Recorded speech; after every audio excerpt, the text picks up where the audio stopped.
고린도후서 4장 16절부터 18절까지 말씀입니다. 16절의 말씀부터 함께 합독하겠습니다. 그러므로 우리가 낙심하지 아니하노니 우리의 겉사람은 낡아지나 우리의 속사람은 날로 새로워지도다. 우리가 잠시 받는 환난에 경한 것이 지극히 크고 영원한 영광에 중한 것을 우리에게 이루려 함이니 우리가 주목하는 것은 보이는 것이 아니요 보이지 않는 것이니 보이는 것은 잠깐이요 보이지 않는 것은 영원함이라. 아멘. 겉사람과 속사람이라고 하는 주제로 말씀드리겠습니다. 할렐루야. 아멘. 옆분과 인사하겠습니다. 젊게 삽시다. 여러분의 희망이시죠? 예. 희망을 말씀을 통해서 제가 이루어드리도록 하겠습니다. 우리 안에는 겉사람이 있고 속사람이 있습니다. 겉사람은 어떤 사람입니까? 말 그대로 우리의 육체입니다. 우리의 몸을 가리켜서 겉사람이다 그럽니다. 10절에 보니까 몸이라는 단어를 썼고 11절에 보니까 죽을 육체라고 하는 단어를 썼습니다. 오늘 16절에 보니까 우리의 겉사람은 어떻게 됩니까? 어떻게 해요? 낡아진다 그랬습니다. 다른 번역에 보니까 쇠약해진다 이렇게 표현했습니다. 어느 분이 인생을 이렇게 표현합니다. 인생 60대는 해마다 늙고 인생 70대는 달마다 늙고 인생 80대는 날마다 늙고 인생 90대는 시간마다 늙고 인생 100세는 분마다 늙는다. 아마 여기를 조금 넘어가면 초마다 늙는다. 이렇게 되지 않을까 여러분 싶습니다. 우리 몸은 나이가 먹어갈수록 늙어가고 쇠약해지는 겁니다. 때 아닌 질병이 막 찾아옵니다. 피부도 늙어지고 뼈도 약해지고 우리 조혜수 권사님은 뼈에 지금 구멍이 나서 그죠? 이거 수술했지 않습니까? 약 없으면 못 사시는 분도 있고 생로병사 이 과정을 피할 수 있는 분들이 없는 겁니다. 여러분 솔로몬이 몇 살에 죽습니까? 그래도 오래 살았습니다. 60에 죽었습니다. 헬라의 알렉산더 왕은 33살에 죽었습니다. 늙지 않는 불로초 좀 캐와라 진시 황제입니다. 몇 살에 죽었습니까? 49에 여러분 죽었습니다. 대통령이든 왕이든 잘 나가는 사람이든지 간에 시간이 지나면 영원할 것 같은 육체도 다 쇠약해지는 겁니다. 병들어서 죽기도 하고 사고 나서 죽기도 하고 스스로 목숨을 끊어서 죽기도 하는 것이 우리의 여러 껍데기입니다. 그럼 속사람이 나옵니다. 속사람은 누구일까? 예수 믿고 우리가 성령으로 거듭난 사람, 이걸 가리켜서 속사람이다 그렇게 말합니다. 바울은 고린도후서 5장 17절에서 속사람을 이렇게 표현합니다. 그런즉 누구든지 그리스도 안에 있으면 새로운 피조물이라. 이전 것은 지나갔으니 새 사람이 되었다. 새 것이 되었다. 이렇게 표현하고 있습니다. 그러면 우리가 젊게 살려고 하면 이 껍데기 보면 안 됩니다. 왜? 이건 시간이 지나면 늙어가니까. 우리의 속사람을 건강하게 살아야 되고 날로 새롭게 살고 젊게 살려고 하면 어떻게 되는가? 하나님의 말씀으로 우리의 속사람이 새로워지게 만들어야 됩니다. 히브리서 4장 12절의 말씀에 보니까 하나님의 말씀은 살아있고 활력이 있어 좌우의 날선 어떤 검보다도 예리하여 혼과 영과 관절과 골수를 찔러 쪼개기까지 하며 마음의 생각과 뜻을 판단한다 그랬습니다. 내 생각이 옳은 것 같이 이렇게 살았는데 하나님의 말씀에 딱 비추어 보니까 내가 틀린 겁니다. 그 틀린 것들, 잘못된 것들, 하나님의 말씀이 수술용 칼입니다. 그것들을 가지고 우리의 속사람에 병들었던 것, 이런 것들을 다 쳐내야만 우리의 속사람이 건강하게 살아갈 수 있는 겁니다. 또 우리의 속사람이 건강하게 살려면 기도로 우리가 살아야 하는 겁니다. 기도가 뭡니까? 하나님과 소통을 하는 겁니다. 기도를 하면 우리가 발견하는 것이 하나가 있습니다. 내 뜻을 관철을 하다가 결국에는 하나님의 뜻에 우리가 수용하고 순종하게 되는 겁니다. 세상이 내 뜻대로 됩니까? 아니죠. 하나님의 뜻대로 이루어지는 겁니다. 그래서 우리는 기도를 통해서 하나님의 뜻이 나를 통해서 이루어 주십시오. 이렇게 되면 그 속사람, 그 영혼은 날로 새롭게 되는 겁니다. 또한 속사람은 회개를 통해서 새로워지게 되는 겁니다. 회개가 뭡니까? 죄악의 옷을 벗어 버리는 겁니다. 예수님이 주신 거룩한 옷을 입고 다니는 것, 이게 바로 회개다라고 하는 겁니다. 그래서 회개하는 성도는 그의 영혼이 날마다 정결해지고 새로워지고 깨끗해지게 되는 겁니다. 그래서 우리는 기도와 말씀과 회개를 통해서 우리의 속사람을 날로 새롭게 젊게 만들어야 하는 겁니다. 자, 그러면 속사람이 살아가는 방식이 있습니다. 오늘 성경에 보니까 두 가지가 나오는데, 여러분 첫째는 무엇인가 하면 속사람은 환난을 영광으로 생각합니다. 사도 바울은 복음을 전하다가 많은 환난을 경험하게 됩니다. 어느 정도였냐면 고린도후서 1장 8절과 9절을 제가 한번 읽어드립니다. 힘에 겹도록 심한 고난을 당하여 살 소망까지 끊어지고 우리는 우리 자신이 사형 선고를 받은 줄 알았다 그랬습니다. 사형 선고, 고난의 무게가 그만큼 너무나 죽을 만큼 무거웠다는 겁니다. 자, 고린도전서 4장 11절입니다. 줄이고 목마르고 헐벗고 매맞고 정처가 없고 수고하고 모욕당하고 박해당하고 비방을 받았다, 그렇게 말씀합니다. 그런데 바울은 이 모든 환난과 고난이 가볍다라고 하는 표현을 사용합니다. 제가 17절을 제가 현대번역을 읽어드립니다.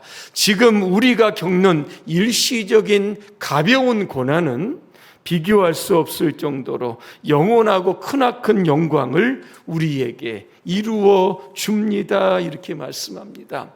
로마서 8장 18절, 여러분 잘 아는 말씀입니다. 생각하건대 현재의 고난은 장차 우리에게 나타날 영광과 비교할 수 없다 그랬습니다. 여러분 구약에 보면 욥이 나옵니다. 욥하면 고난 아니겠습니까? 하루아침에 7남 3녀가 다 죽습니다. 욥은 동방의 부자였습니다. 그런데 하루아침에 모든 재산이 다 약탈당합니다. 몸에는 종기가 생기죠. 기와장으로 몸을 긁습니다. 하루는 욥의 아내가 이렇게 이야기합니다. 하나님을 욕하고 죽어라 그랬습니다. 이런 이야기를 들으면 욥이 얼마나 여러분 속이 상하겠습니까? 그래서 아내와 욥이 싸웠습니까? 아니면 친구들과 싸웠습니까? 왜 이렇게 나에게 고난을 주신 그런 하나님을 향해서 원망하고 여러분 탓을 했습니까? 그런 적 하나도 없습니다. 욥은 이러한 고난들을 오늘 사도 바울처럼 가볍게 여겼다는 겁니다. 어떻게 알 수 있냐면 욥이 이런 고백을 합니다. 욥기 1장 21절입니다. 모태에서 빈손으로 태어났으니 죽을 때에도 빈손으로 돌아갈 겁니다. 주신 분도 하나님이시고 거두신 분도 하나님이시니 나는 하나님의 이름을 찬양합니다. 이렇게 고백합니다. 욥기 23장 10절입니다. 내가 가는 길을 그가 아시나니 그가 나를 연단하신 후에는 내가 순금같이 되어 나오리라 그랬습니다. 욥기 42장 5절입니다. 주님이 어떤 분이시라는 것을 지금까지는 제가 귀로만 들었습니다. 그러나 이제는 제가 눈으로 주님을 뵙습니다. 이런 표현을 합니다. 만약에 고난의 무게가 무거웠다라고 하면 그는 신앙을 버렸을 겁니다. 하나님을 버리고 자기의 길을 갔을 겁니다. 그런데 이 고난이 하나님이 주신 것이라고 생각을 합니다. 그러면서 가볍게 그것을 지고 갔다는 겁니다. 이 고난을 통해서 내 믿음을 순금으로 만드시는구나.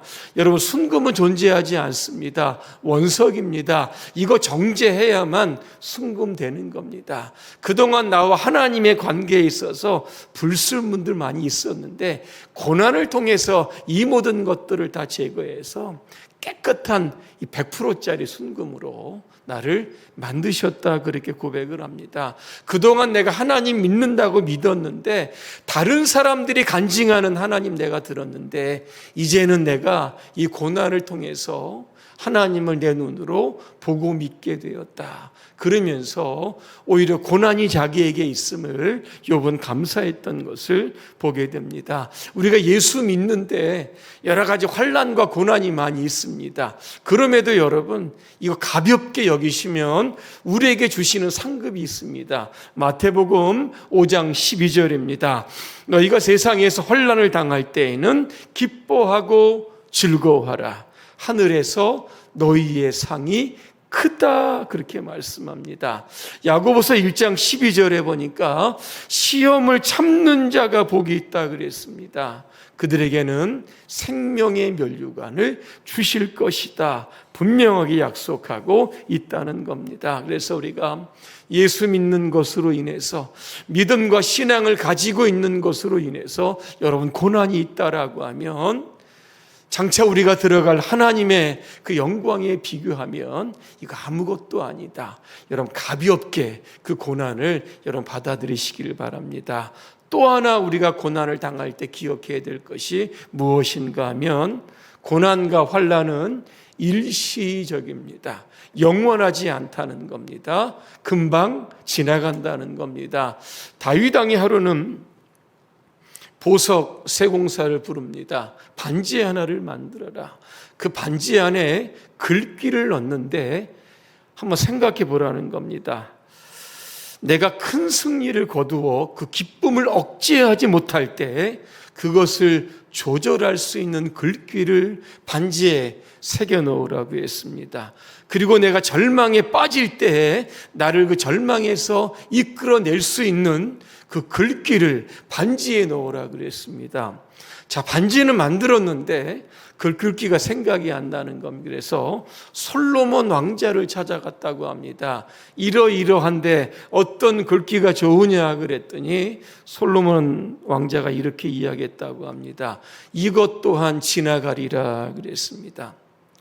왕이 승리의 순간에 이 글귀를 보면 자만심이 좀 가라앉을 것이고, 왕이 낙심 중에 이 글귀를 보게 되면 표정이 밝아질 것이다, 그렇게 이야기했다고 합니다. 우리가 2024년 새해를 맞이합니다.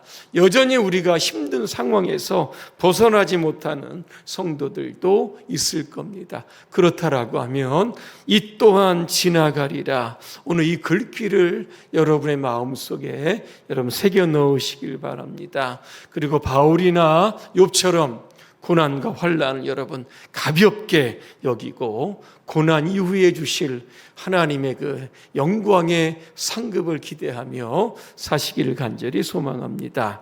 두 번째 속사람은 영원한 것을 바라보며 살아갑니다. 오늘 18절 말씀을 제가 한번 세 번역으로 읽어드립니다. 우리가 주목하는 것은 보이는 것이 아니요 보이지 않는 것이니, 보이는 것은 잠깐이요 보이지 않는 것은 영원하다, 그렇게 표현합니다. 여러분의 눈에는 뭐가 보이십니까? 사람들은 보이는 것 다 따라가게 됩니다.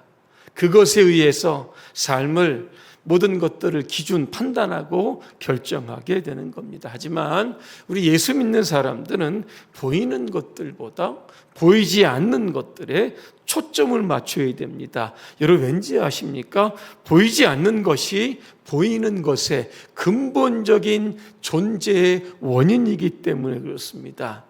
자, 히브리서 11장 3절입니다. 나타난 것은 보이는 것으로 된 것이 아니다. 그렇게 말씀하고 있는 겁니다.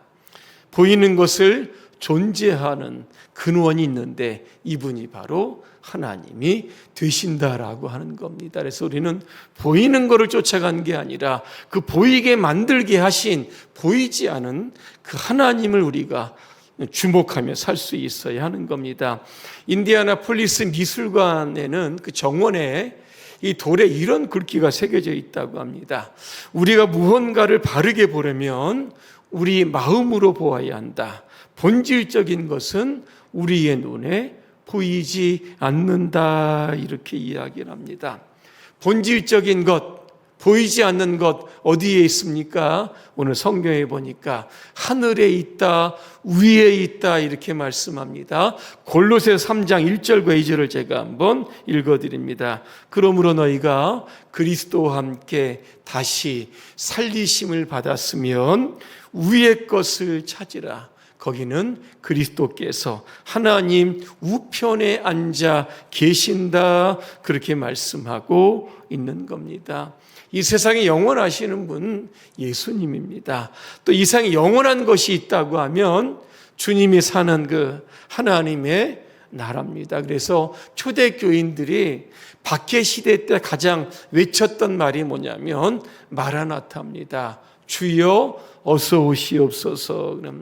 고난과 환난을 이겨낼 수 있었던 그러한 외침이 바로 주님의 재림이었다라고 하는 겁니다. 사랑의 원자탄이었던 손양한 목사님도 늘 하나님의 나라를 바라보며 살았다고 합니다. 그분이 작사했던 주님 고대가 여러분 잘 아실 겁니다. 낮에나 밤에나 눈물 머금고 내 주님 오시기만 고대합니다. 가실 때 다시 오마 하신 예수님, 오 주여 언제 오시렵니까? 이렇게 몇 절의 가사가 이렇게 나와 있는 겁니다.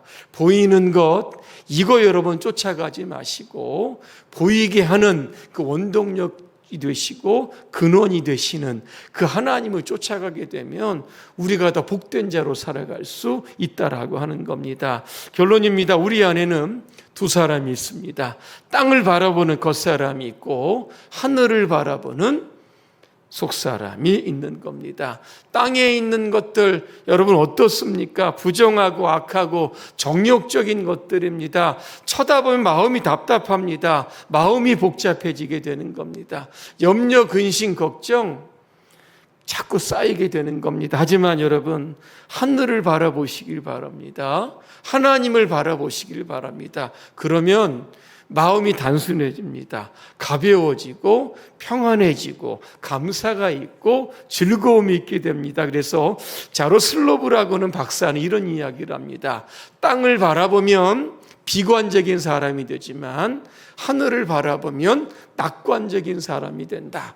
땅을 바라보면 우울한 사람이 되고 하늘을 바라보면 즐거운 사람이 된다. 이렇게 이야기했던 겁니다. 이 한 주간도 우리가 이 땅을 밟고 살아가는 그런 우리가 육체를 가지고 있지만 우리의 거듭난 우리의 속사람은 영원한 하나님의 나라를 바라보고 하늘과 연결된 그러한 영적인 삶을 이 한 주간도 살아가시기를 주님의 이름으로 축원합니다. 기도하겠습니다. 은혜로우신 하나님, 우리가 날마다 낡아져가는 겉사람을 치장하기보다는 하나님으로 인해 날로 새로워져가는 속사람을 단장하며 살게 하여 주시옵소서. 잠깐 보이다가 없어지는 것들에 집착하기보다 보이지 않지만 영원한 주님의 나라를 겨냥하며 살 수 있도록 우리 모두를 축복하여 주시옵소서. 예수님의 이름으로 기도합니다. 아멘.